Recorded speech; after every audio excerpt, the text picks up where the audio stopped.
right, a very good morning to you. We apologize for starting a little bit late, but here we are, right here on Your World on Wellness Wednesday. I hope that you've had a better start to the day. It's raining right here in Nairobi, so I hope that you're safe and warm. And thank you so much for making the time to join us right here on the show. My name is Winnie Lubembe, and we want to continue with a conversation that we started last week. We had an amazing couple share their story, and we termed it In Sickness and in Health, okay? And we want to unpack the cancer burden right here in the country, and specifically when we're talking about breast cancer and its impact on not only the person or the individual, but also on families as well. So you want to stick around until the end of the show. But again, if you know someone who is a cancer warrior, doesn't matter what type of cancer, but we're focusing on breast cancer today. But any cancer warrior out there, feel free, or survivor, feel free to share, their story with us or celebrate them using our socials, and that is at NTV Kenya, both on Facebook and on X, and tag us at Lubembe_Winnie, as well as at NTV Kenya. But at the same time, we have our WhatsApp number, 0112 500 400. Use it, share your story with us. If you are a survivor watching us this morning and you want to share your story with us of how you beat cancer, because like we said in one of the previous episodes, and I'm pretty sure you guys agree, cancer must bow still. And Felix was actually texting me this morning. He said, listen, cancer must bow. They shared their story with us some time back right here on the show. But let me introduce my guests. I'm pretty sure if you tuned in last week, you know them by now. We have Brilliant and Gitonga, who's here with us to share her journey and her story as far as breast cancer is concerned. Thank you so much, Brilliant, for coming by. How are you doing? How are you feeling? I'm doing well. Yes. I'm grateful to God for bringing me this far. Absolutely. And you look fantastic. Clearly, they are a couple. You can clearly tell. Dennis Gitonga, who's Brilliant's husband. And of course, I want to say the strongest support system that she has. Thank you so much for joining us as well. How are you doing? How are you feeling? I'm good. Yeah. Thank you so much for having us. Karibu Guys, sana. a joy to be back. Karibu sana. Right, thank you. And we also have Dr. Tracy Irura, who's a consultant clinical oncologist from Kenyatta University Teaching, Referral and Research Hospital. That is quite a mouthful. I have to prepare myself. Hi. Hello. Good to see you again. Nice to see you again. While. Yes. Do we start saying Happy New Year? Yes. Glad to be here. Right? Karibu sana. It's so great to have you as well. Where clearly there's a theme. Me and you are matching at least. Because I want to say I feel like on the other side.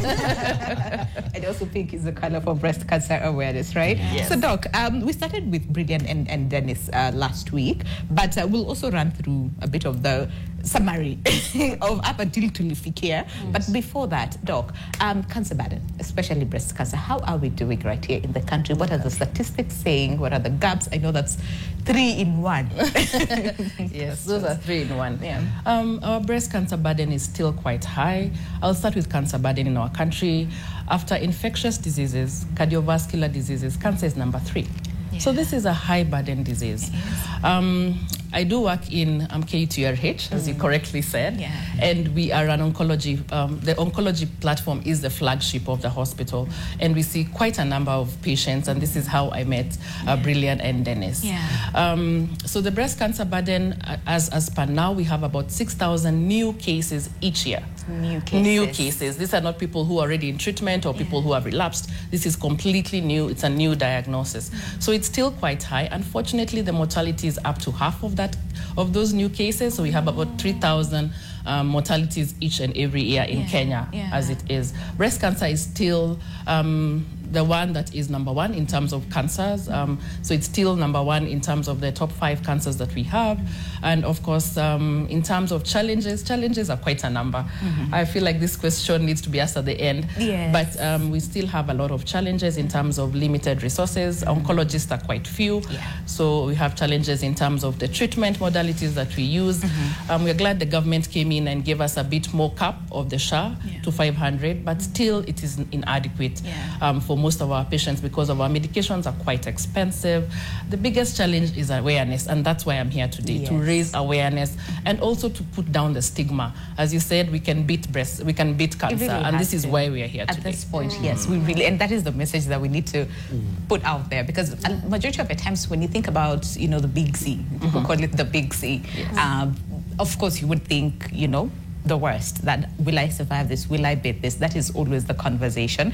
But the attitude is, yes, we can, and we really need to have more of this conversation. And even last week when we started this conversation, earlier on we were talking about healthcare system right here in the country and the challenges and the gaps, and of course a lot of things that you've mentioned came to fore. Okay. And the biggest question was, so then how do we get there in terms of affordability of treatment, accessibility of treatment, and even like you said, very few oncologists. So then how do we bridge that gap, which I think we'll talk about as we continue with the conversation. But Brilliant, so we talked about a lot. But for the purposes of people who are just joining us today for the first time and getting to hear your story, can we go back to, because it's a long story at the same time, but the diagnosis, up until you got your diagnosis, and how was that like for you and for your family? Okay. I was expecting our third born, and in January 2023, I noticed a small lump in my breast. When I went to the normal clinic, antenatal clinics, I told the doctor that I found there about the lump. So he examined, and then he said, again, during pregnancy, there are usually breast changes, so this could be one of them. So let's observe it and see how it goes. Unfortunately, the next 2 times when I went, I didn't find the same doctor. I kept finding a different doctor, so they were not able to see how it has progressed. Yeah. Then in April, that's when I started feeling some tenderness at the nipple. We thought it could be mastitis, so we decided to go to the hospital again to be checked, and that's when the general physician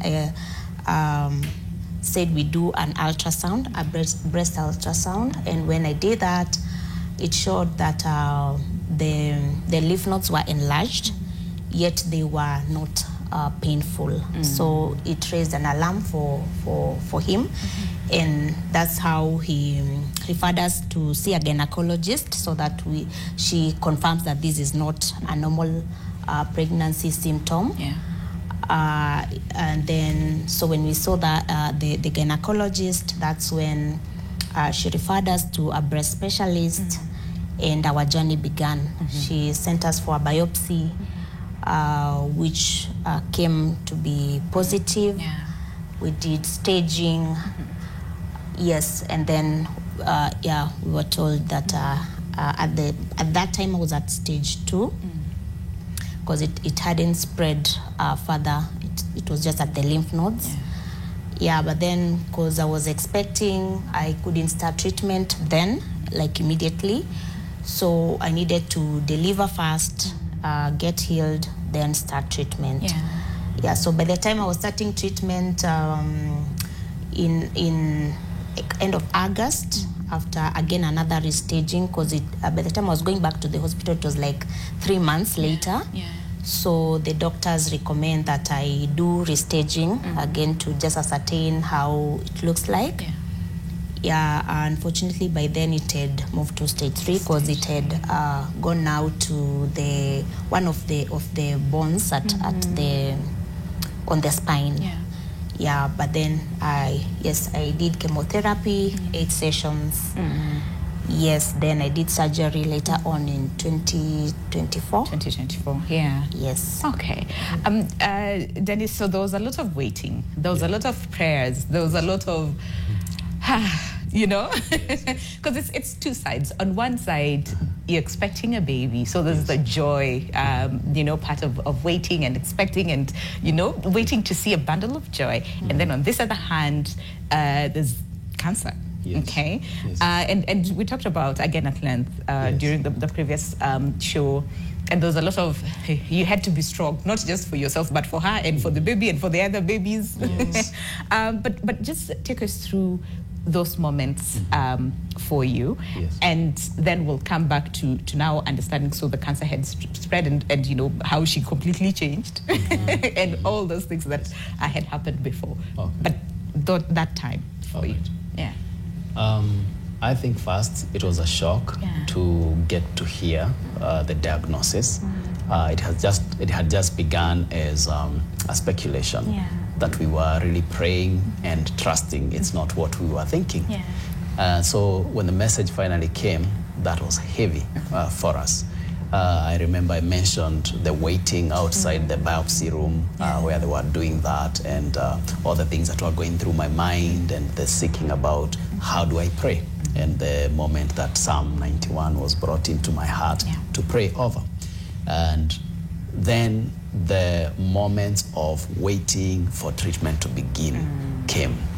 So we are here, she's expecting. The disease is supposed to advance from a medical perspective. So what do we do as we wait for the baby to be born? Because you're saying we can't start treatment. And I remember us asking the doctors, can't we even have some tablets she can be taking? And they're saying, no, anything. Can you bring it on board? And they're saying, no, it will risk the baby. And so we had to wait. And you're waiting and really hoping God will just put a stop to the growth of this disease so that you have a healthy baby coming, and at the same time you have a healthy mom at the end of the period. So it was tough for me getting to encourage her, getting to, speak some hope into her. Of course, she wasn't that broken. All of us had been at a situation where we were feeling, okay, if this is the journey that the Lord would want us to take, and there is no other way around it, then we will take the journey. But then how do we maneuver through that journey? I see that. And Doc, I mean, because this is the first time I've ever had, such a story that there's cancer diagnosis, but there's also pregnancy involved. And it's a very tight balance, because now, you know how we usually talk about delayed treatment and then, the risk of progression and all those things. But now it's not like you did not want treatment. It's because you had to wait. Like, Doc, do you want to just help us understand? So one thing I would like to highlight is that in our setup in Africa, in Kenya, we see patients who are much younger. As you can see, Brilliant is very young. Very young, So our patients are very young, and they're in the what we call reproducing age, in the fertility window. So most of them, actually, their babies save them because their babies are the ones who tell them, maybe I have something abnormal here. So we see that quite often. We are also trying to raise a lot of awareness in terms of also the people who do the ANC clinics. Just if you see something abnormal, please look into it. So unfortunately, cancer is hormonal driven, especially the one that we have with Brilliant. So by the time I saw her, her cancer was huge. This tumor was about 7 centimeters. It was a very big tumor, and she was in the 3rd trimester of pregnancy. Now, the 3rd trimester of pregnancy, she had about 2 more weeks to get to 35 weeks at that point. So we needed to wait. But I want to say this also. We have some chemotherapy agents that we can use in pregnancy. But of course, with us, we need to sit down as a team and decide the risk versus the benefits of some of these agents that we use. And of course, when you talk to the gynecologist, they'll tell you, no, just let the baby be born, then you can do your chemo. But it's a very, very tight balance because unfortunately, the pregnancy is pushing the cancer. So when you're pregnant, your estrogen levels is up to 100 times more than when you're not pregnant. And estrogen is a risk factor. So it's a very difficult, even for us as scientists, it's a very difficult balance. But it's something we are seeing more and more often. Or even ladies who come in very young and they want to get babies and they have the cancer diagnosis. What next? So this is a big thing that we are studying. I see that. And also because, like you said, so mainly hormonal driven, right? But at the same time, we have like different types, right? Because most of the time when we talk about breast cancer, as we just think it's one disease, right? It's one and the same. And most of the time when you speak to other people, they'll tell you, oh yeah, me, I went through this and this and this and I was okay. And someone says, no, but me, I went through, this and this in terms of like the different forms of treatment and approach that is taken. So do you want to just take us through the different types? Yes, that we have. So breast cancer it's a heterogeneous disease, like cancer. Any cell in your body can get cancer. So cancer is not one disease. We have more than 200 cancers. Unfortunately, it makes treatment a bit more dicey. But one of the things that is quite important is that with breast cancer, patients will always ask you, why am I not getting what the other one is getting? So it's personal. Your breast cancer is different from the next person. So the types of breast cancer we have are actually 4. We classify them in terms of the the molecular origin of these cancers, or what is driving the cancer cells to grow and to divide. So we have what we call luminol A. I'll not be very technical. Luminol A, and we have what we call a mitotic index. So how fast are these cells actually dividing? So there are people who have a very low dividing rate, and there are people who have high. Of course, when you have a higher dividing rate, then your cancer is a bit more aggressive than the next person. Okay, and I think for us, even in terms of oncology care, we are moving more into personalized medicine. Whatever you're getting is not necessarily what the next person will get. Your body is functioning different, your cancer is doing different things, and biology is very different. So we have luminol A, which is mainly the ER positive, which is estrogen receptor. So it's driven by estrogen. And then this is the best cancer. Patients tell me, doc, there's no good cancer. True, but it's a gentle one. Okay, and then we have the luminol B, where the mitotic index is a bit higher, and then we have what we call triple negative. So this one, unfortunately, is much more aggressive. In our country, we are seeing about 20 to 30% of the patients with triple negative breast cancer, unfortunately. But we do genetic testing, what we call BRCA mutation, and some patients turn positive, and there's a drug that can actually hit these mutations, okay? And then the other one is what we call the HER2 positive. So the HER2 positive, this is a particular cell membrane kind of receptor, and we are able to give a drug that can stop the growth of the HER2 positive. Which is, of the three, is more common? The most common is the ER positive, about 60%. 60%. This is what we see. Big number. Yes, big number. Really big number. Okay, so we're about to go on a break. I do not want to say rush into this as we go on a break. How about we go on a break, and then when we come back, last week again, we were making a reference of last week because this conversation we started off last week and we're continuing with it today. So we got to a point where there was aspects of psychosis, and now the baby is here. Then you had to take the babies a little bit away because you had to focus on her, take care of her as well. So we'd want to hear that. And Doc, you will tell us, getting to that point, because a lot of people would say, but it's because of the breast. How does it sometimes get to the brain? Like, how is the brain affected, and all those things? So you'll help us really understand how that happens. But again, like I said, if you are a cancer survivor watching us this morning, or someone who beat cancer and you want to share their story, at NTV Kenya, both on Facebook and on X is how you can reach us, or at Lubembe_Mini. Or better yet, we have our WhatsApp number, 0112 500 400. At the same time, we are in studio. That means you can actually call in live and share your story with us. Or if you have a question for Daktari or for Brillian and Dennis, use, the numbers will be down on your screen. Give us a call as well. We'd love to hear from you. But all that is coming up after the break. Please stay with us.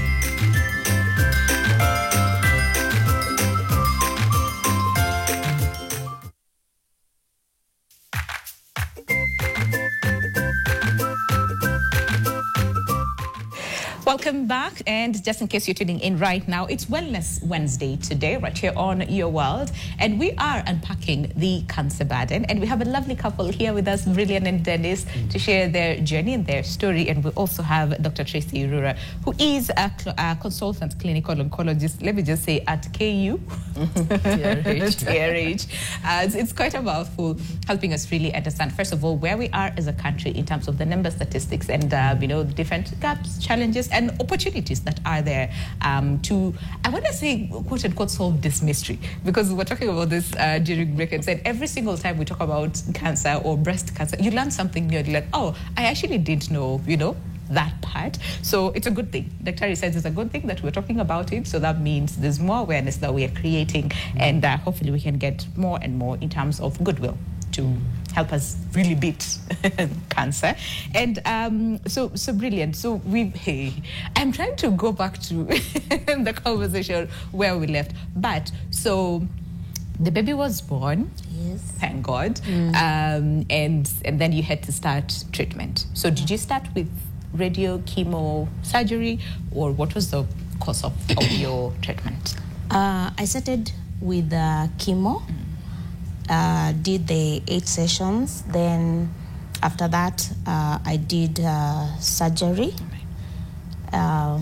Yes, the one that is called mastectomy.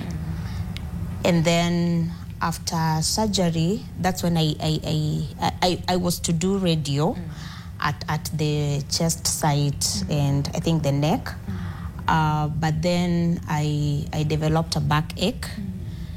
And when we did scannings, we discovered that it had spread to the spine, so I had the emergency radiotherapy on my spine. Part of it at the neck and part of it at the lumbar, because those were the bones that were affected. All right. Yes. Okay. Yes. You know, someone might ask, you know how pregnancy is, okay? It's a lot. Yes. I mean, for those people who've been pregnant, that's what they say. Okay? And now there's cancer. So how were you? How were you feeling? How were you doing? Like, overall, before we even start with the treatment and you know, the impact of the treatment and the effects of the treatment, but just before, how were you? Because you're carrying a baby, expecting to have this baby, but at the same time, this, right? So physically, emotionally, spiritually, because I think this can test you spiritually too. Yes. Yeah. I think one of the things that we didn't mention in the last time when we talked, earlier on before we got the diagnosis, we were doing our normal Bible study as a family. All right. And again, when we are expecting, we have a habit of listening to God about the names of our children. Okay. So we were taking time to just hear how does God want us to name this child. Okay. And at that time we were doing the book of Isaiah, then went to Jeremiah. And one of the themes that kept coming in so strongly was the issue of healing. Healing, deliverance and such like things. And we were wondering, who is sick? Who is sick? We don't have a relative who we are trusting God for their healing, or we are praying for ourselves. At that time, we were doing well, we were not sick, we were okay. Yeah, so at the time when now the diagnosis was made and we were told this is cancer, okay. That's why we had this theme. Yeah. So kind of we felt that God had kind of prepared us for the journey. So that it made it not be as draining, because right from the beginning we were trusting God for the healing. We said the fact that we had this healing thing, and then now Psalm 91 again still talks about healing. So that really gave us a lot of hope that it is possible that we can actually get healed. We can go through this and finish strong. Yeah, so that was mainly what really helped us. And I mentioned again the scripture. So there are times that we would be I would be very low and just thinking, now what's this, God? How comes you have given me a child and then now I have cancer? So how will this child breastfeed and all that? But then, yes, I think all through the journey we have seen God surprising us, really. And I think just wiping our tears away. Yes, so that when we, like for example, when we went for staging and we were able to go through one of the hospitals that have a lot of, like a very big queue, but then because I was pregnant, I was considered an emergency. So you see, that pregnancy became a blessing to me. And I was just like, thank you, God, that you have granted me favor, that I can be able to actually go ahead in the line just because I am pregnant. So I was really grateful about that. And yes. Yeah. And I really loved, the attitude based on what we were talking about last week in terms of, so you would sit and go through, sort of like diagnose the day. How the day was. The highs and the lows, and really dwelt so much on the highs, which was good to at least help you, with that period. And Dennis, for you as well. So you're a dad, you have to deal with the small babies, 2 of them. You also have to support her and also be strong for the baby as well. Someone might ask, how did you manage that? I know it's not an easy journey. I know it's not, and you have a good support system. There's some people who literally don't have anyone, to support them. And we spoke so much about support and how, that is important. So say in her lows, right? Yes. How were you, and how were you able to support her during those moments where she was like, do not even talk to me, don't even. Well, I would say it was quite something. Basically, you're talking of, you have kids to take care of, 3 of them at this time. You have a wife to look after, our family members, siblings, and our parents would keep coming just to help with something. And so they are consulting you. Dennis, what do we do here? Where do we go? How do we manage this? And then on top of that, this work. I actually didn't take leave at that time.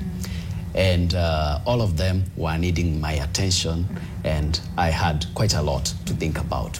And so for me, I think the greatest thing was, as I mentioned last time, having friends that come through at that time, and having family. And our parents came, and our moms would come and camp on site, take care of the kids, do meals, manage the kitchen and everything around the home. Our friends, for example, one couple that are dear to us, George and Mother, took our kids and started staying with them. They asked us, especially when now she got to that season, she was psychotic. She decided, they asked, guys, can we relieve you of the concern for kids for at least a few weeks or a few days as you look after her? And they took our 3 kids and stayed with them for like 2 weeks. And the third one was like literally very young. Yes, very young. So they took them for 2 weeks. And then at that time, she was getting better. So after about 2 weeks, when she was now better, she was ready to look after them. They were also missing her, and so we took them back. Then we had a team of staff at Membly Baptist where I work, and they decided to take over my roles. So I serve as a youth pastor there, so they would just assign the sermon schedule to different people, and then they would run with it. If there was anything that needed my attention, then they would only that time call me. But that's the kind of setup I had. And then I had the opportunity of people who would want to debrief me as an individual and ask, Dennis, how are you doing? And I remember one day, these few families came over to see us one Sunday afternoon after church, and they decided this guy is overwhelmed, so we're going to take him away. And they took us away, they took me away to some place. At that time, she was having those psychotic episodes. And we'll talk about it, because that is where we left the conversation last week. But before that, Doc, so you mentioned the different types of breast cancer. So I'm just curious in terms of the symptoms, do they present the same, or are they different depending on the type? And then we'll come back after we talk about the psychosis. Now you help us understand how that happens. Okay. Yes, the symptoms of breast cancer are very different depending on also the stage.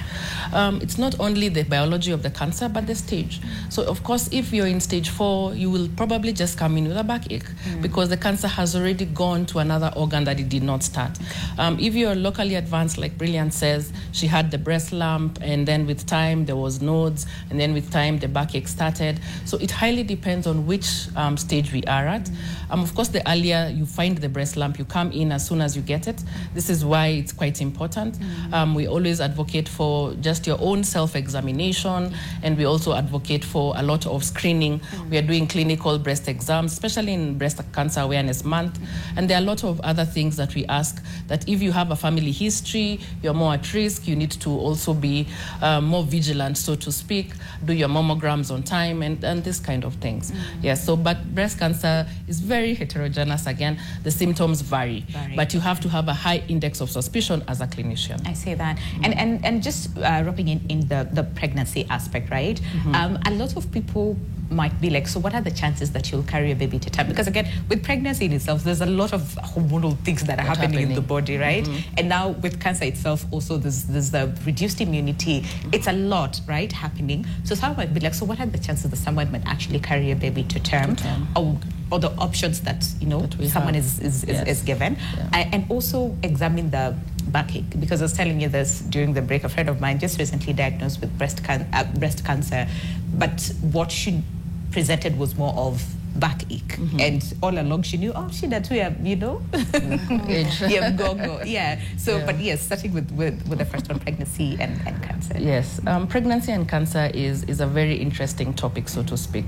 It highly depends on which trimester you find the cancer. So as I said, there are some agents that we can use in trimester 2 and 3, and maybe not 1, because at 1 all the organs of the baby are being formed, and maybe 2 and 3 it's a bit safer. So it highly depends on, first of all, the biology. How aggressive is it? Sometimes we have to sit down with you and we actually decide we need to make a hard decision about the pregnancy, okay? So for Brilliance, the good news was that she was at the tail end. She was just completing the pregnancy. So we had the chance of, and her kind of cancer was ER positive. So we had the chance of actually giving her a few more weeks, deliver the baby, then start the treatment. But I'm sure she did not lactate the baby. So those are some of the challenges that we have. But with pregnancy, we always have to sit down with the patient. I think the kind of approach that we're doing as clinicians now is that the patients also have a voice. Yes. We're not always right.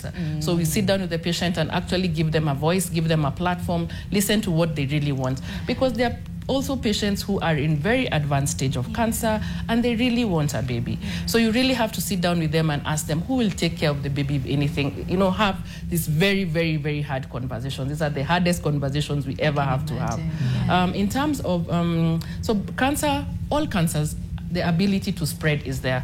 We have what we call hallmarks of cancer.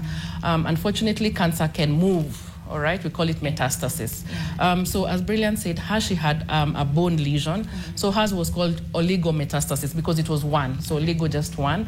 But patients who come in with backaches, we have to check the bones, the vertebrae, are they okay? And when it is not okay, it's actually an emergency to treat them. Because what happens, the cancer is actually able to eat up the bone, just a layman way of explaining it. Eat up the bone, and the bone actually collapses on the cord. And when it collapses on the cord, then you are not able to walk, you're not able to do your daily activities. So we treat this as an emergency, and this is what we treat first, and then now we treat the systemic disease. All right. So when we talk about the pain, is there like a specific indicator where you as a doctor would say, this is not just the kawaida, you know, back pain that needs to be checked, so that, again, a lot of people are aware in terms of if you feel back pain, please just go get checked to see and just say, in kawaida too. I think one of the things is the chronicity. Okay. You keep on going back for painkillers. There is something.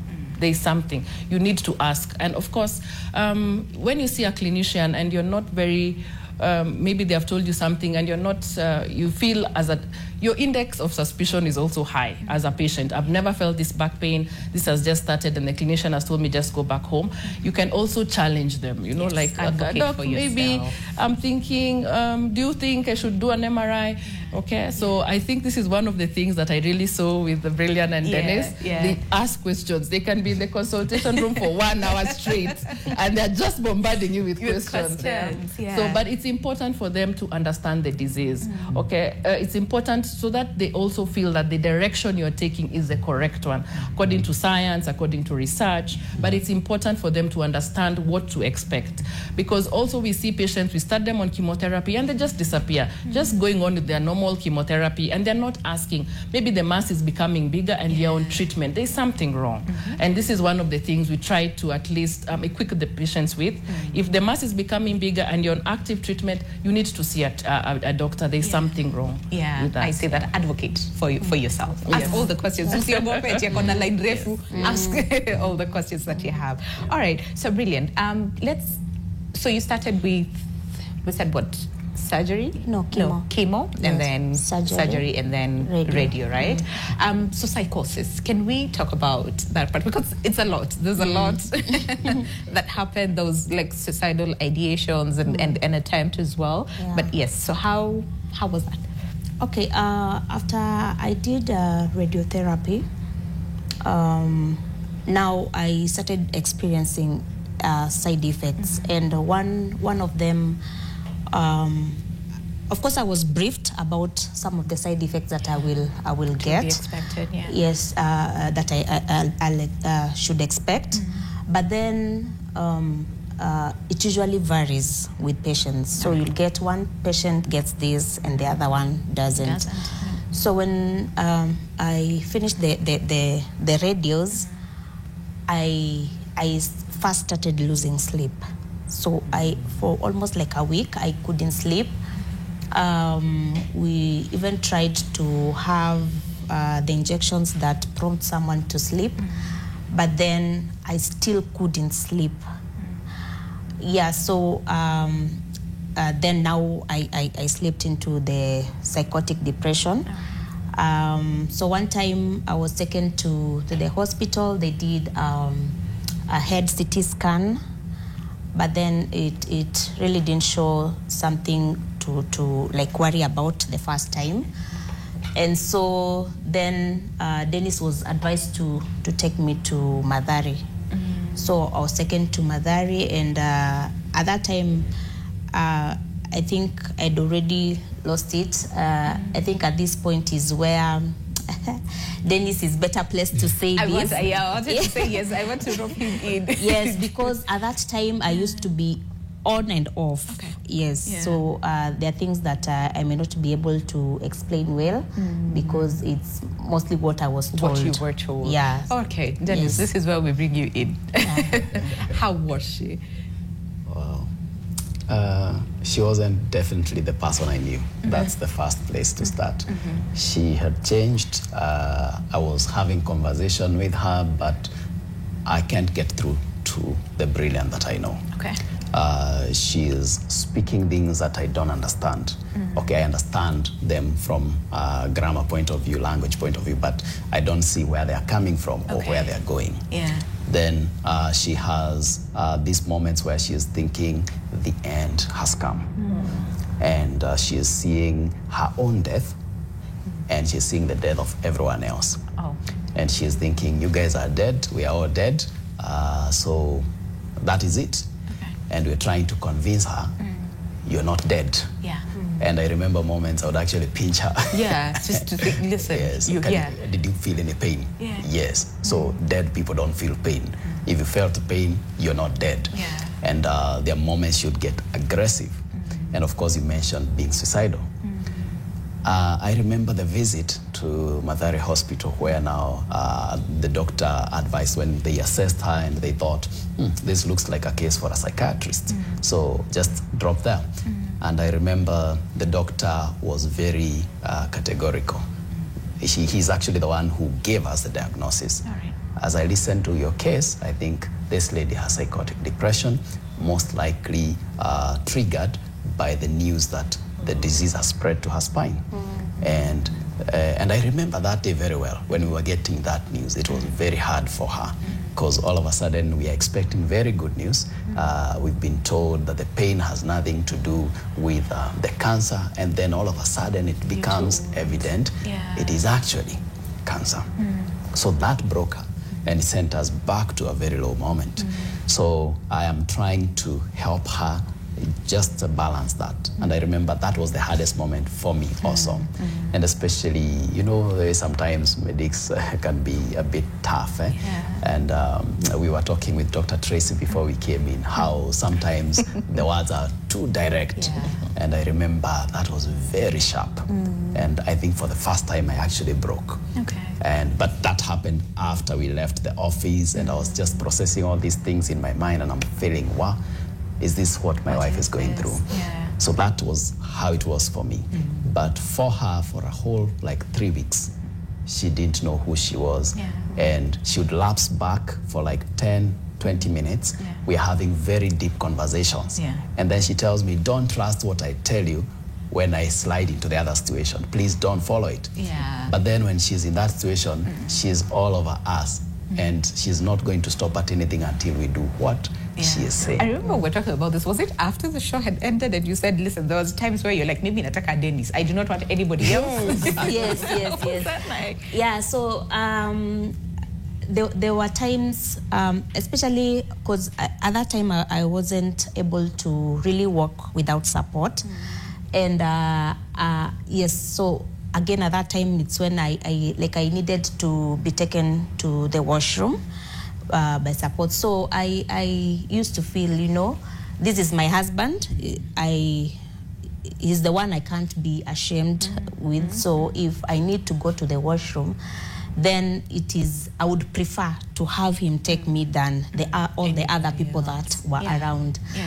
And then again, at that point when I had psychosis, one of the things that was coming to my mind was that I need to obey Dennis. I need to obey Dennis. I think I realized that my brain is not okay. And so I just got that, obey Dennis. So sometimes when I want to do something, before I do it, I would want to confirm with Dennis if, so there are times I would ask Dennis, should what do you want me to do? And then he will tell me, Brillian, I want you to keep quiet and relax. And then I would obey that. Okay. Yes, right. I would obey what he had said. Okay. Yeah, so at that time I would, when I really want him to come, I would call. Okay. I would send someone to call Dennis. And I think because for them, they were in they were more sober than I was. Maybe they would realize I've called him many times. And they would try to avoid. So I would send someone to call Dennis, and then they would go forever. Okay, maybe not forever, because but it seems like forever. It felt like forever. But Dennis told me I had a very urgency. So sometimes 1 minute would look like 30 minutes for me. So I would send someone. They've not even taken long, but I feel you have taken too much time. So then I think my mind would tell me, you are trying not to call Dennis, and I want Dennis. So I would start shouting his name until he comes. Yes. Okay. Yeah, so people would even go and say, go and drag him here. I want to see him. So at this time, wait, are you at work? Are you just around somewhere? Where are you? When she's calling you and be like, if he doesn't come, I will scream my lungs out until you're here. Well, one of the things I thank my employer for is that at that time they were very flexible with me. They allowed me to work from home and show up in the office when I needed to. And so that enabled me to be at home. So most of the time, I would be just somewhere in the compound, either just relaxing, because the last few minutes I was her, she was telling me very heavy stuff. I'm processing, so I want to be awake, so that I can get some peace of mind. Are there some things that you can remember that you're comfortable to share? Because again, it was a tough period, not only just for her, but also for you. Yes. But are there specific moments that you can remember that maybe you're comfortable to share? Okay. Yeah. Well, I remember there's a time, especially regarding now her being suicidal. There's a time she wanted to really suffocate herself. And I remember it was that time that I had just come from that break that those friends of ours had given me for like 2-3 hours. So I come back and she's been calling for me, and I was away. And she's at that moment suicidal. So she calls me, and then she wants to stuff her mouth with actually tissue that time, so that now she can suffocate and die. And I'm there trying to negotiate with her. No, you cannot do that. And I'm telling her, remove that, don't do that. And she's aggressive. She's insisting on doing it. And I remember I had to use quite some masculine strength. I think so, right? to get her to get the whatever in the mouth, out of the mouth, because it was very hard for me. And I remember she actually did a few of those moments. The other moment that I remember was a day when she had refused to eat. Because of the suicidal thoughts, she felt, I can't eat. And then she also felt, I can't do drugs. So she was not doing drugs, no food. And I'm there trying to get her to take a meal. She had missed supper. So this morning, she is also intent on missing breakfast, but I'm feeling this girl will lose her energies, and so she will not be able to manage. And so I finally get to find a way to get her to go for breakfast. But then she's resisting. And then as we are trying to negotiate and I'm trying to carry her or support her to the table room, she collapses. And I'm there wondering, what do I do? Her mom is a nurse. So I quickly call her and she comes in and she's looking at the situation. They're trying to help me lift her. She got very heavy. Actually, those days she did not want to be lifted. So she was really making it hard for you to lift her up. And then the mom quickly picked. This girl is on low, energies. She's low on glucose. Kindly bring me glucose if you have it. We couldn't find it in good time, so she asked sugar. Let her sugar. And then we brought the sukari. And she stuffed her with some sugar. And then she came to very quickly. That was very scary. I think a number of people in the house, we had an uncle and an auntie and our moms were all there. Actually, some of them broke into tears at that moment. I can only imagine. Yes. I can only imagine. Yes. But hey, how about we take a break and just, because it's heavy. And then when we come back, Dr. Harry, then you will help us understand psychosis, cancer, what's the link, and all those things. And also the different forms of treatment. Have we seen advancement in treatments, so far? Because like you said, to call Mahadi, still have a long way to go, but we've come, we're somewhere in there. But again, like I said, if you have any question for Dr. Harry, for Dennis, or for Brilliant, send them our way, and that is at NTV Kenya, both on Facebook and on X, and tag me as well at Lubembe_Winnie. You want to call in live? Again, you can do so. The numbers are open, or the lines are open, or better yet, use our WhatsApp number 0112 500 400. We'll be looking at all that after the break. Do stay with us.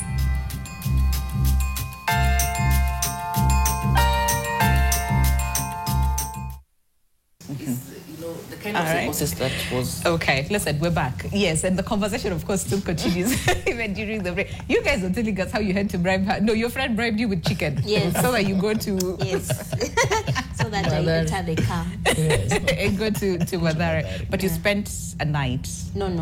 Just an evening, like 2 hours. Oh, really? Yeah. And then you went back. Did you get your chicken?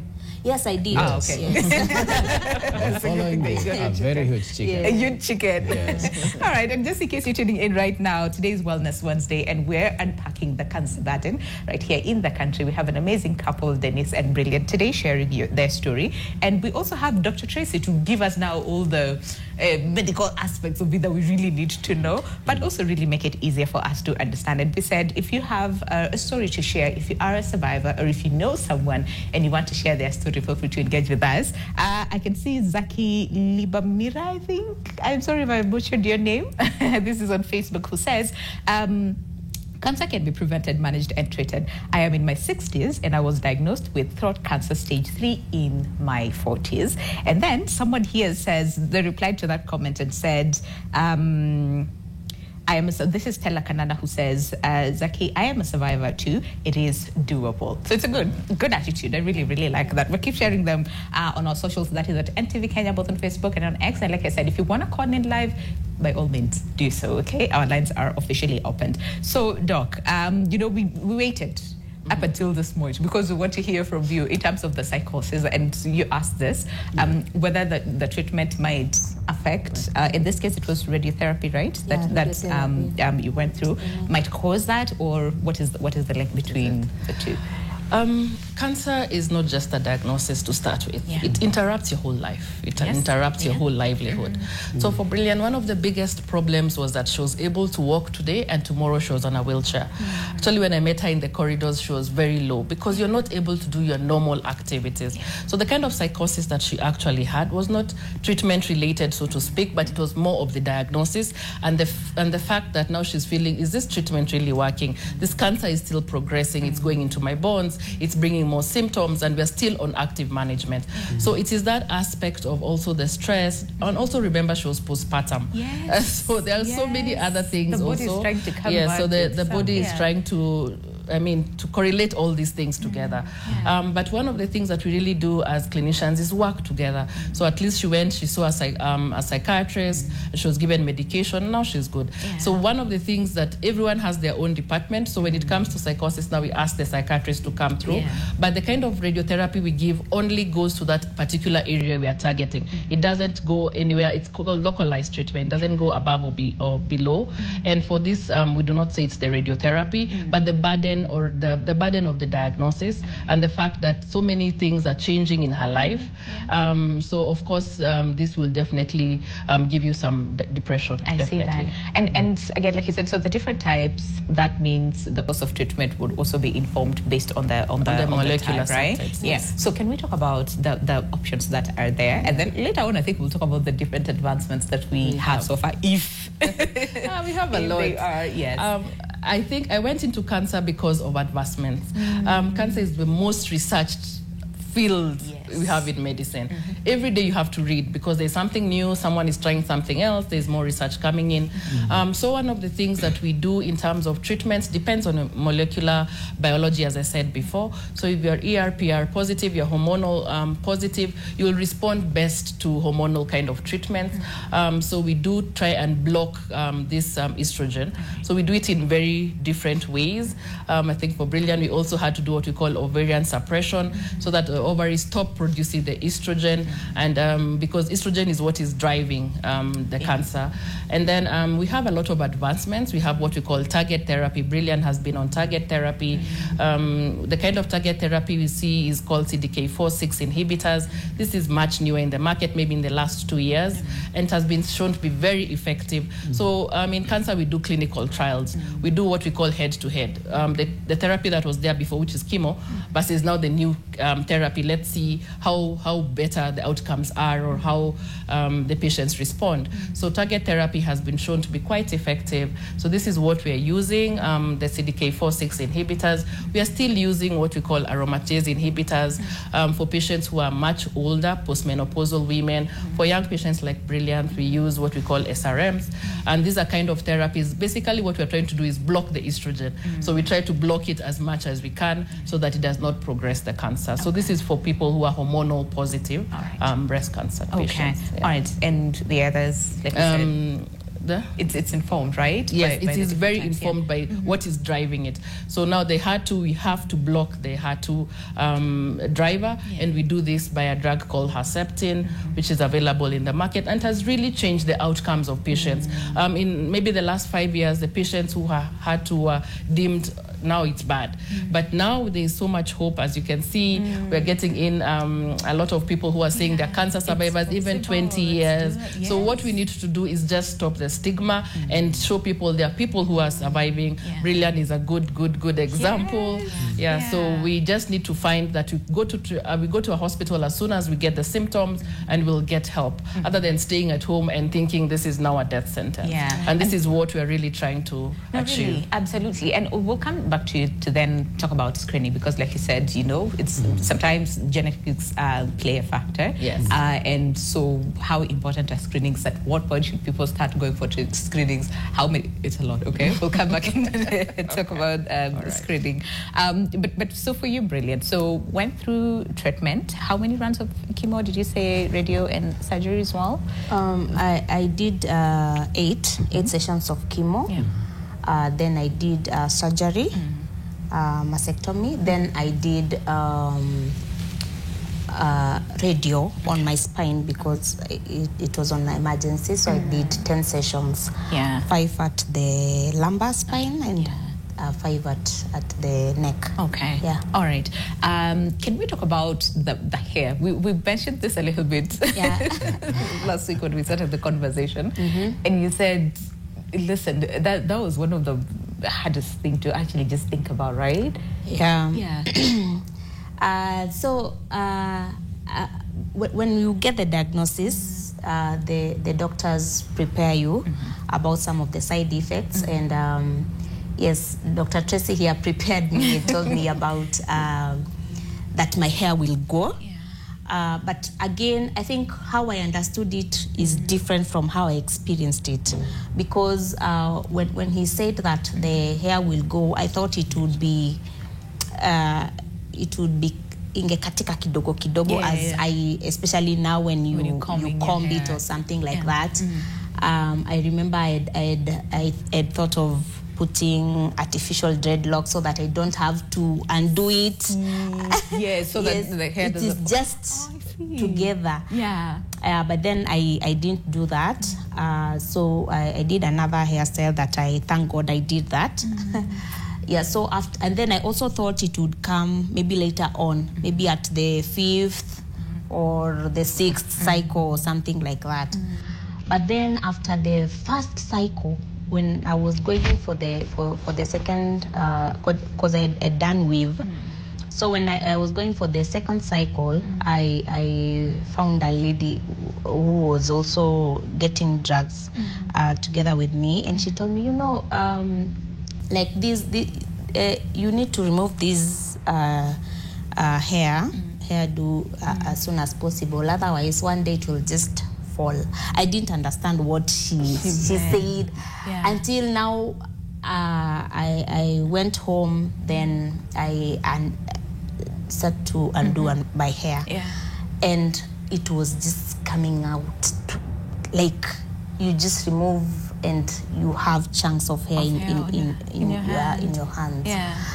And it was really hard for me. I just thought, wow, I didn't think it's going to be like this, and that's it. And then it was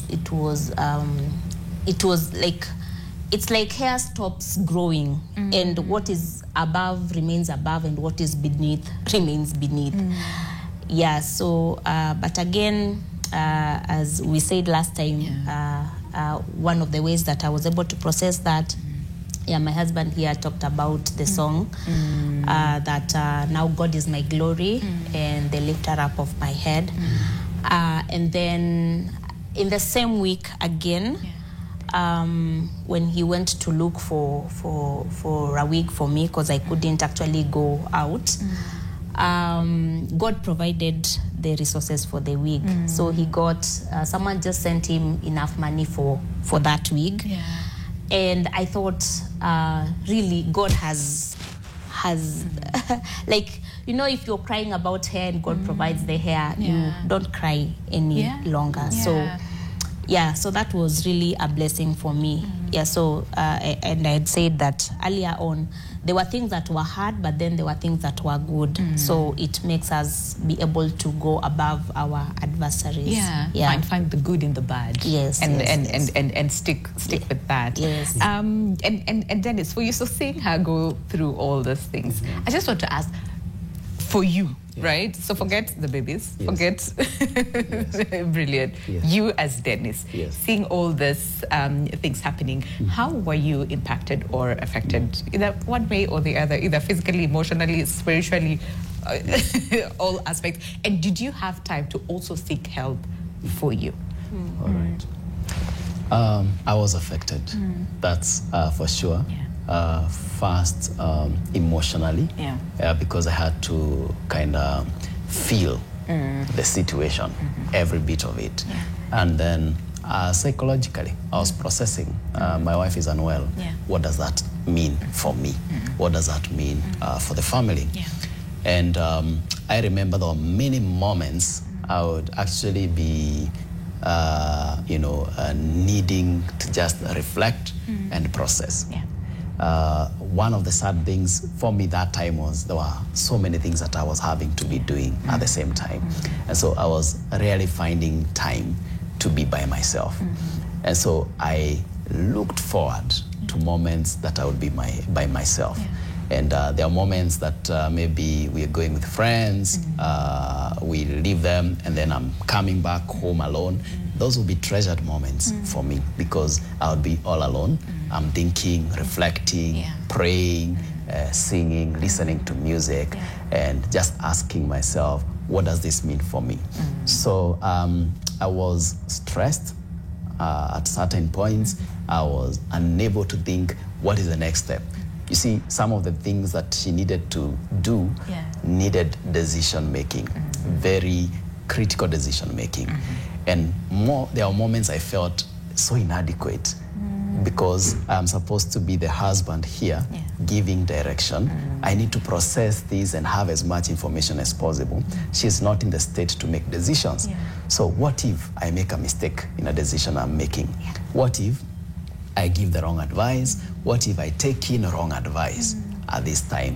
What will it mean? So I was also in a very tense moment, anxious moments of really trusting God that I am making the right moves when I need to. And I remember after the whole season, it was so heavy for me. I actually had to take a break for a whole 2 nights. I just went away by myself. I got some guest house somewhere in the neighborhood, not too far, and decided I'm going, me, and what I think could be important to me, and then I'll be there for a whole 2 nights. So I reported, I actually carried snacks. The plan was I'm just going to be locked in. So I got locked into that room, did my stuff, prayed, slept, reflected. Sometimes I had very tough moments of reflection. And then by the time I was getting out of that place, I was feeling lighter. And then there were moments that I would take strolls around where we stay and make calls to friends, have them help me process what I was going through. One of my mentors would be very critical at that moment, our best man who would be helping me to process all the things that I was going through. He had handled a case of a person who was diagnosed with cancer. And so he had seen every bit of their journey. And so he was able to give me feedback, help me see things in perspective, listen to me, and just gauge where I am. Am I getting mad? You see? Am I getting suicidal? What is my situation? So he and a number of other friends were very helpful to help me. And then at some point, we had a lady who volunteered to actually counsel her. And journey with her, help her process these things. And she would come to our home from very far. She would actually drive, come all the way to our home, and then sit with us together, primarily for her, but then also checking on me. And then she would drive back. And I remember I tried to ask her, how much can we give you for these sessions? And she said, no, Dennis, I have been through this journey. Look at that. And I want to help Brillian. Wow. Just through friends, connections, and then a total stranger comes and decides, I want to journey with you. And she's such a blessed soul. I mean, that's beautiful. That's really beautiful. And also thank you for openly sharing, because most of the time we usually focus on the patient and what they need and all those things. And we forget the people around them and how impacted they are. So thank you for sharing as well with us openly. Dr. We have 2 minutes to go on a break. Can we briefly talk about cost care and how that looks? And then also want to hear from you, you two as well. But what does that look like? Because a lot of people, that is the first thing that you think about. What is this going to cost, and will I be able to afford care?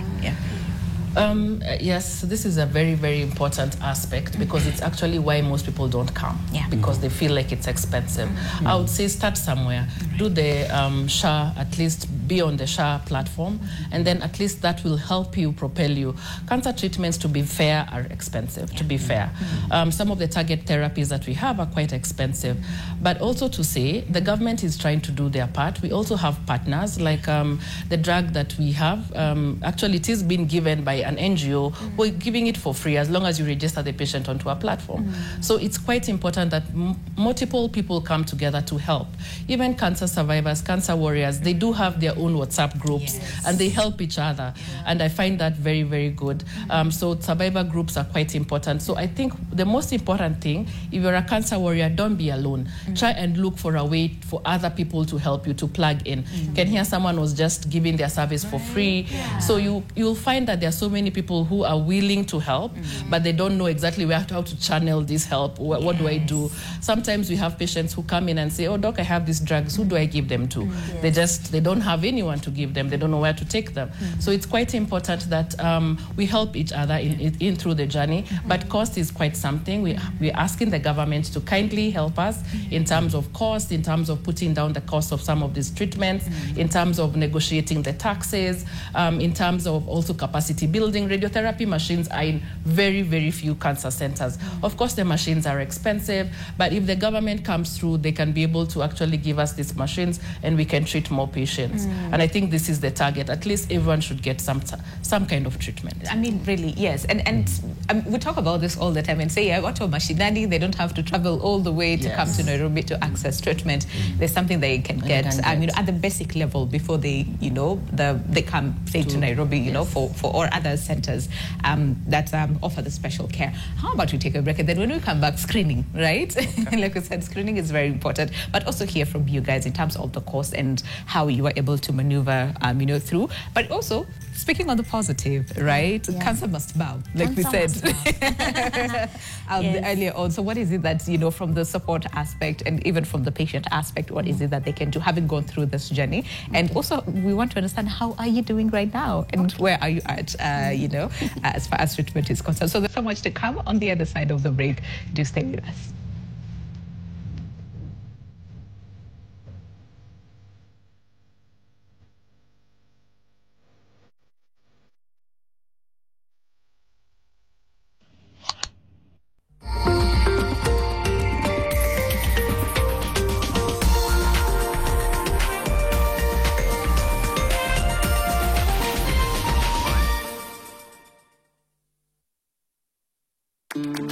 I'll have the usual on the rocks, double.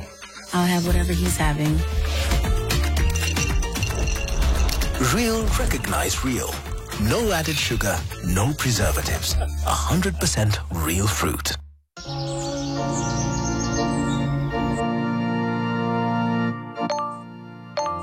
Otis, kijana yangu achana na wasichana. Mama, wasichana gani jameni? Si mimi na Google formula. Nimekuona uko kwa Instagram. Sikuwa IG, nilikuwa na Google. Google gani imejaa wasichana hivyo? Otis, dunia mbaya, wachana na hao wasichana. Ai, wasichana wa gani mama? Ukitaka bibi siku moja, enda kwa kanisa. Wachana na hii wasichana ya Instagram na TikTok. Hata sina Instagram na TikTok. Mwanamke ni roho. Ai, tena si dada To alisema get nitabia. advice, Si wacha nikwambie, mimi ndo najua mwanamke ni roho. Sikuwa naangalia mwanamke kwa Google. Nyamaza nikwambie. Walisema mke mwema. Skiza. Unatoka unaenda wapi? Mke mwema anabaki. We're bringing you the hottest show in town.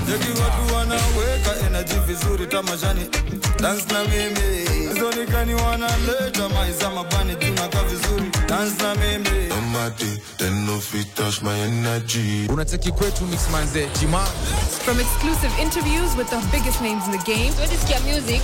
Now because wanna dance, the way you wanna dance, bila muziki.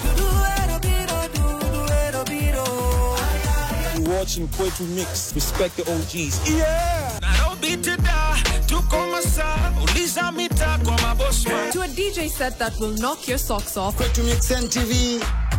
Monday mpaka Friday, let's go. Don't miss out on the fun. Tune into Kwetu Mix every weekday only on NTV. You wanted to protect a murderer?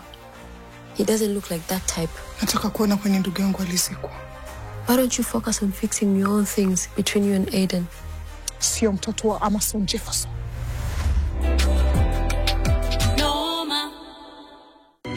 Sensodyne gives you long-lasting protections against sensitivity. And people come in and they're like, oh, it works. I can have ice cream and I'm not in any discomfort. I recommend Sensodyne because it works. It's brilliant.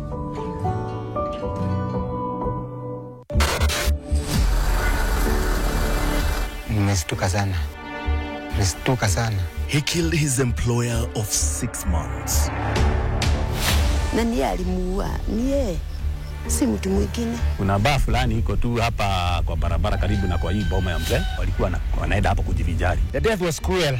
Stayed with the body for 48 hours. The following day akaamukia kuuza boga na akapanda hiyo gari akaenda nayo. Sasa nikasukuma mlango, nikakuta mwili ukilala hapo. Mimi nikatoka tu na nikapiga duru mbili hivi tatu. Now he's back to confess. Nikamgonga ya moja kichwa. Murder Tips. This Thursday at 9:30 p.m.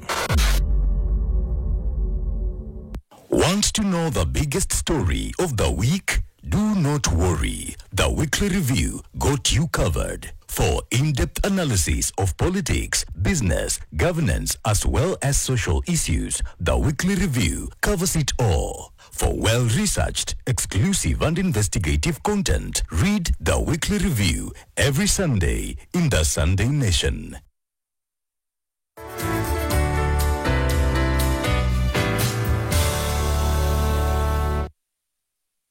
At St. Paul's University, we don't just offer an education, we offer an experience. Contact us now on 0728 669 000 or visit any of our campuses in Limuru, Nairobi, and Nakuru. St. Paul's University, your university of choice.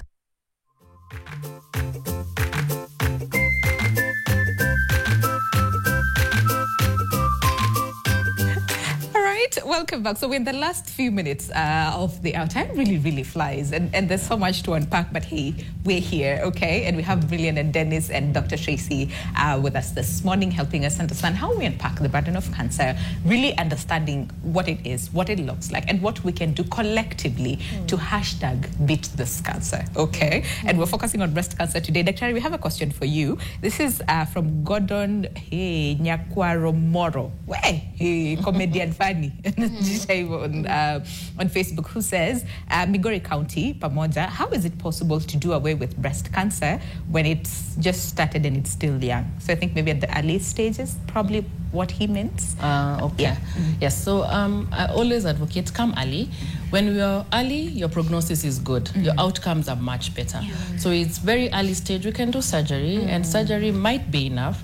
And maybe depending on the molecular subtypes I talked about, then we give you what we call adjuvant treatment. So to avoid the cancer from coming back. All right. Yes, so if it's very early, surgery can just be adequate. All right, how early is early? Because I know of a stage called precancerous stage. Yes. So this we don't do, you know? So precancerous means that it has, the cancer cells have not yet invaded what we call the basement membrane. I don't want to be very technical. Yes. So precancerous can actually just be removed by small kind of surgeries. You don't even have to remove the whole breast, like Brilliant. You just do what we call breast conserving kind of surgeries. So when it is precancerous, there's so many other things we can do to avoid it from now invading into the body, so to speak. Okay. So the earlier it is, so early is mainly stage 1 and stage 2. Okay. So the tumor is very small, less than 2 centimeters or 2 to 4 centimeters, and it has not gone to the nodes. So this is what we call early. So when it's stage 3, now it has gone into the lymphatic system, which is the nodes, and then when it is stage 4, now it is going into the other organs, the liver, the bones, the brain, the lungs. Yes. Do we have specific symptoms at these stages, stage 1 and 2? This is why we really are pushing for awareness and screening. Because this is how you will find it. If you hear there's a cancer drive, if someone is doing a cancer screening, just present yourself. It's quite important. So one of the things that we are really doing is what we call clinical assessment. So a clinician can actually just palpate your breast and feel, and breast cancer is not only for females. It is also a male disease. I think this is important. And in our setup, we are seeing more males than in the Caucasian kind of setup. So, but of course, the females are more at about 90-something%. And the males. But it's also important that someone who is trained to feel these small masses can palpate and see whether there is something. One of the things we really advocate is for history. History taking. Ask your grandparents, ask your great-grandparents, is there something like this? Have you ever heard of? This is something we always ask patients, because sometimes cancer could have a genetic component. So if you're genetic, you have a predisposition to cancer, then your screening needs to start at a younger age than people who do not have the predisposition. So one of the things that we really do for breast cancer is mammograms if you're above 40, and if you're below 40, we do breast ultrasound. Of course, after someone has actually felt a lump. One of the things we also do nowadays is just to ask you to do your own self-assessment in your mirror, in your bathroom. Just do your own self-assessment. You're the first person who will find it. Okay, so this is something that we are really pushing for. The earlier you come, the better your outcomes always. How do we change this attitude? What if niende na niambiwe niko nayo? survive? Because there's a lot of people who say, I'd rather not go. What I do, symptoms, that is when I will go to the hospital. But you're insisting come early, right? So how do we beat this? You know, this attitude here. What's I do? No, I think for Africans, we always say what we don't know doesn't hurt you. But one of the things about cancer, just know it's there because there's treatment. It's not, you're saying about the C word. It's no longer the C word. It's something we need to talk about. The survivors need to come out strongly, form groups, tell others, I've survived this thing. Because one of the things that is very unfortunate is feeling isolated, like it's only me who has this disease. Now this is the end for me. And when you realize or you speak with someone who has had it for 20 years and is a cancer warrior, you feel like it's different. So I think for us, our main challenge is just come. We have treatment for you. The treatments are advancing. Don't stay at home, because when you stay at home, it's just you're giving it precedence. You're not fighting. You've just decided to let it be, which is not. We are warriors. Yes, right, and we must beat it. Must battle. And Brilliant and Dennis. So throughout your story, there's a lot of positivity, despite the difficult journey that it was. So I'm just going to ask the lessons that you've learned so far, having gone through this. And Brilliant, I'm going to start with you, because even you guys were saying, we would look at the good and the bad and see the good outweighing more on the bad. So let's talk about the lessons that you've learned, either in terms of access to care, affordability of care, the whole, the whole journey, and even the friends supporting you throughout. What are some of these lessons that you draw from your journey? One, and I mentioned last time, that is important as a patient to encourage yourself to actually fight. Doctors say we are warriors, and we need to come out and say, yes, I am willing to fight. I'm willing to go through this, in as much as it may not be easy, but I am willing. I am willing to take the drugs, because you usually find sometimes you're told to go to the hospital and someone says, I can't go. But then when you go and you get the medications, your life is able to be saved. So having a very positive attitude towards it. One, we have said that, cancer must bow. There are many good stories. That is also another lesson that I learned. There are many good stories out there. Yes, and so because I was in this side, I have talked to several people who have survived. The first one was like 17 years. The other one was like 20. I've talked to someone who has survived 10 years. And yet at the time he was being told he has cancer, they'd actually given him like 2 months to live. Yes, but then, one of the things he said, I just said, I'm not dying. Yes, so being positive and agreeing to fight. And then number 2, having a support system. Yes, when you have a very strong support system, it's really helpful. I am really grateful for my husband, who has been with me all through, so that even when we go to the doctors and I realized again, when I'm given very hard information, I kind of freeze. I'm not able, my mind is not able to really think well. But then because he was there, he was able to sometimes ask questions that would actually change things, turn things around, and we would get help. So when you have a support system now like him, our parents were there. So like the times when we would go for chemo and my baby was very small, I knew I could count on my mother to be there and take care. So when I'm going to the hospital, I'm not worried about what will my children eat, will they be taken care of well, and all that. So it reduced what you are dealing with. What is it? The support system. Friends came in so seriously to really help us to make the burden a bit lesser. Yes, I think my husband will talk about maybe a few of how the financials. Yeah. Yes. Yeah. Okay. Well, the financials, I think she said, a key thing that people worry about when it comes to cancer treatment. And most often, people have to sell stuff. People have to do fundraisings. People have to just sacrifice so much. You've built a lot over 10 years, 20 years of your life, and then in just a few months, it's all gone because you have to seek treatment. And especially if you have to go out of the country, it means you need several millions to be able to do that. So if a fundraiser that needed 2 million gives you 200,000, you're thinking, where do I get 1.8? So you have to dispose of something that you have. For us, and we are very grateful that God has been very gracious to us in this season. One, we had provision through the insurance policies.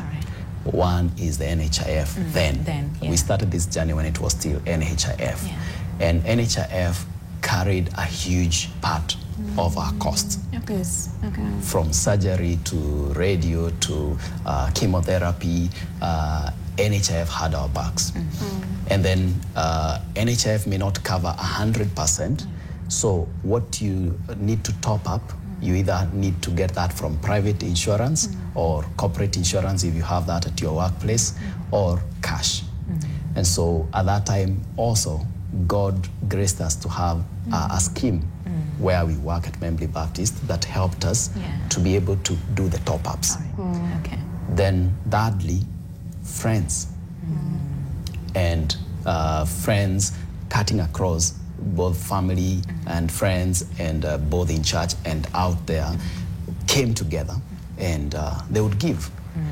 Sometimes you need money for milk. Now, when our son was born, we didn't have a lot of time to do breastfeeding. And we actually had just a few days or even almost zero.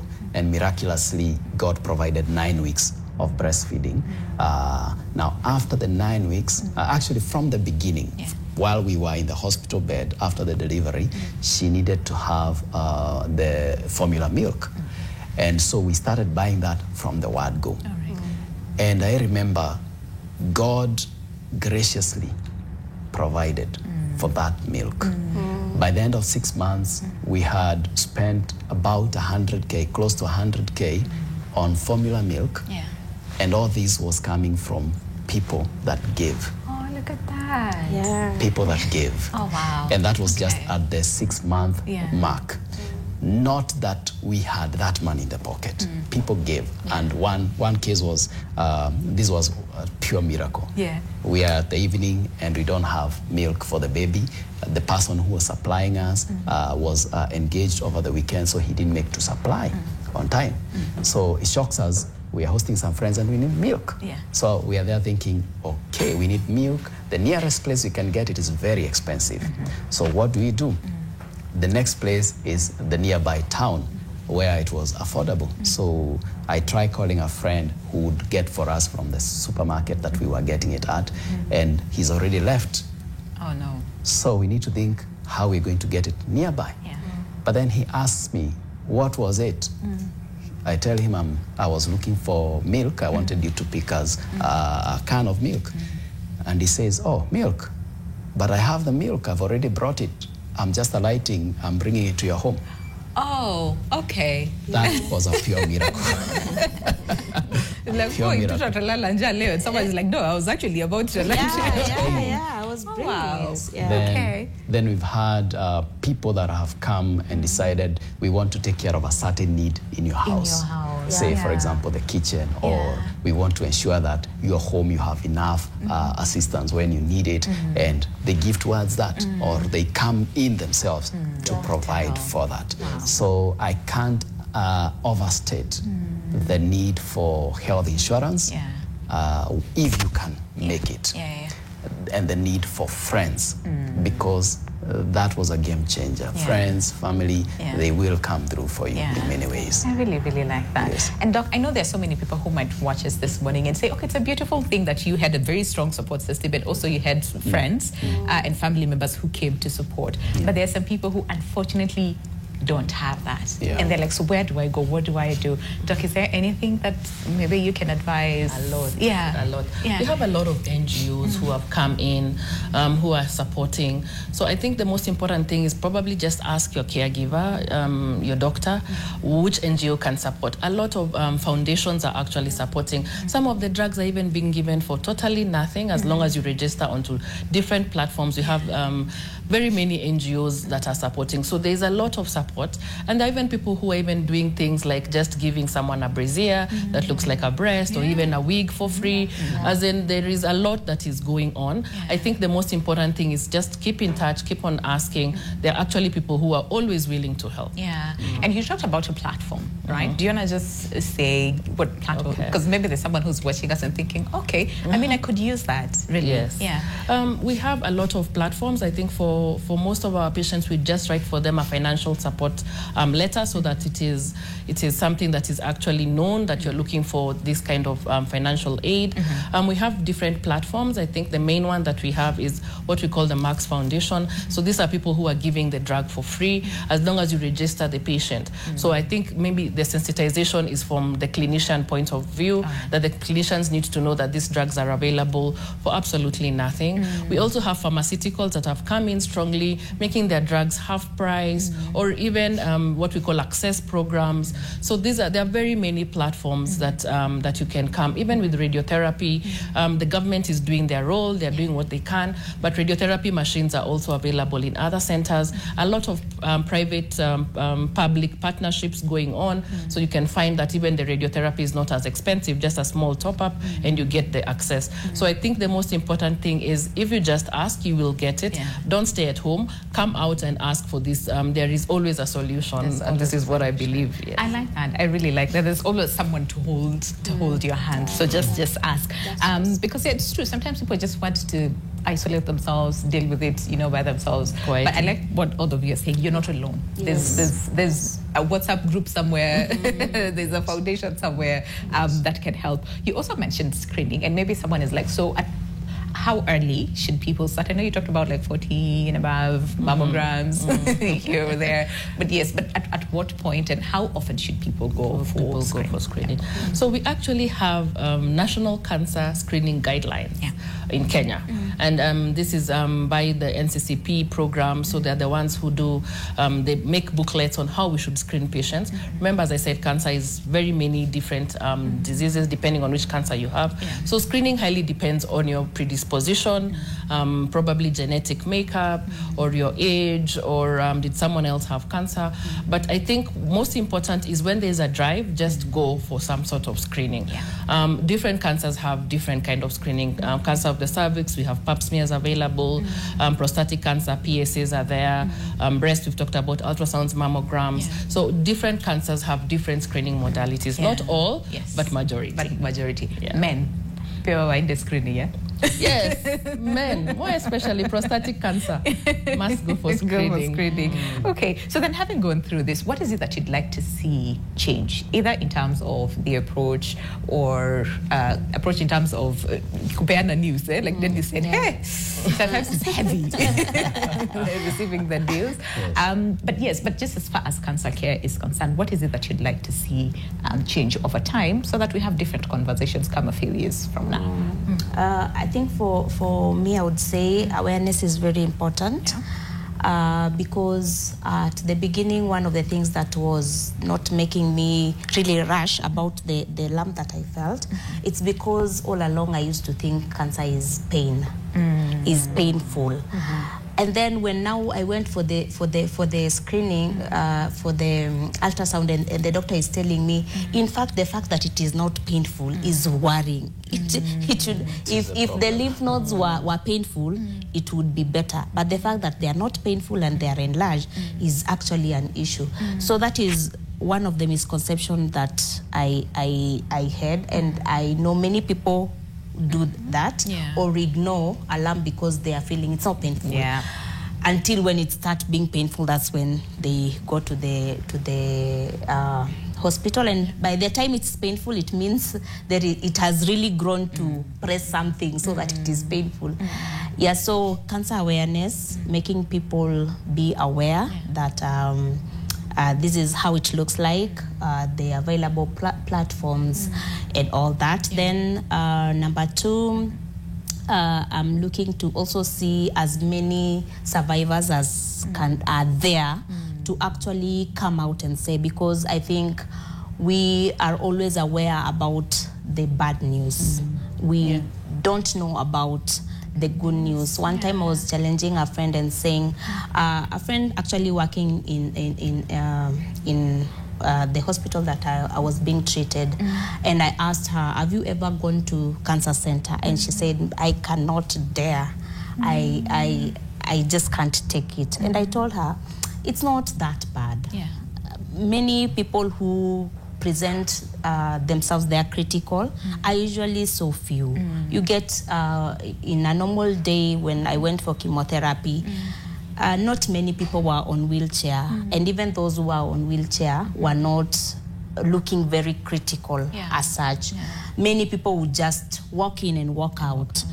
So we have that kind of mentality that when you're given a cancer diagnosis, then it is a death sentence. I think that needs to change, that it is not a death sentence. We can actually fight it and overcome. I like that. How are you right now?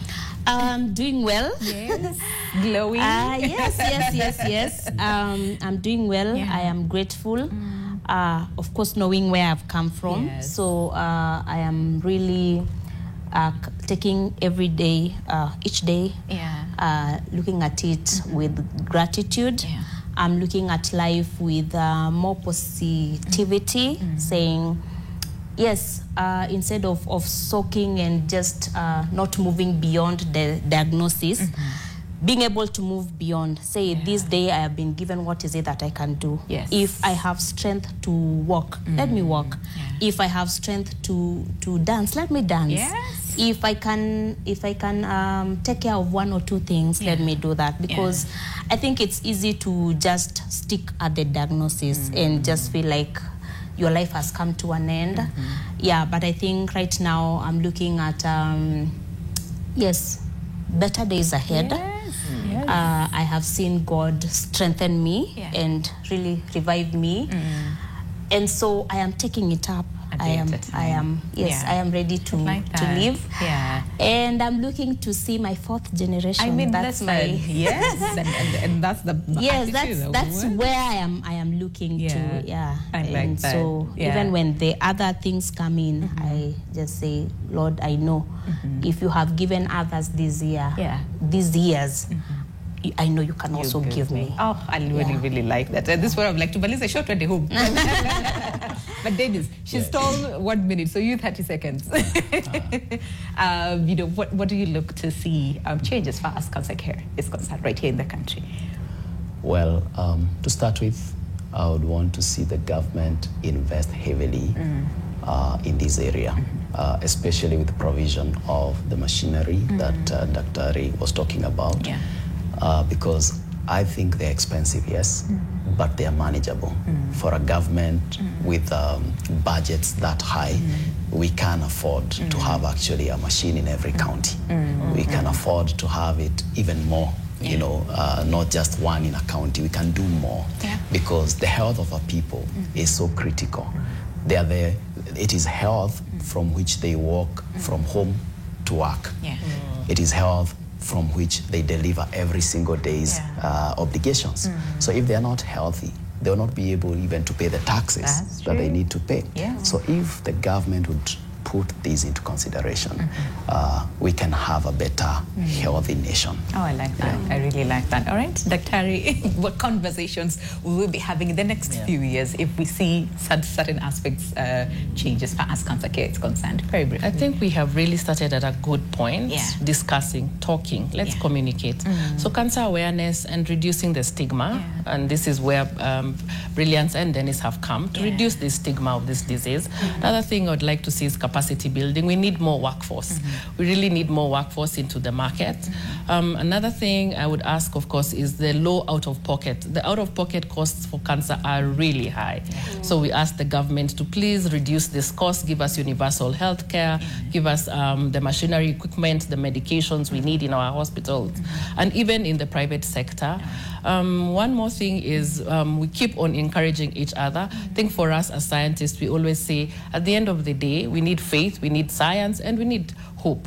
Because hope is what keeps us going. Even for me as an oncologist, I do go for a lot of he said what, recuperation. Yes, it's quite important.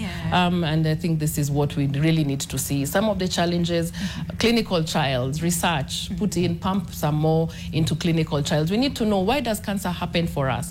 Why is this patient reacting to this and this? So we need these answers, and the only way we can do is through research.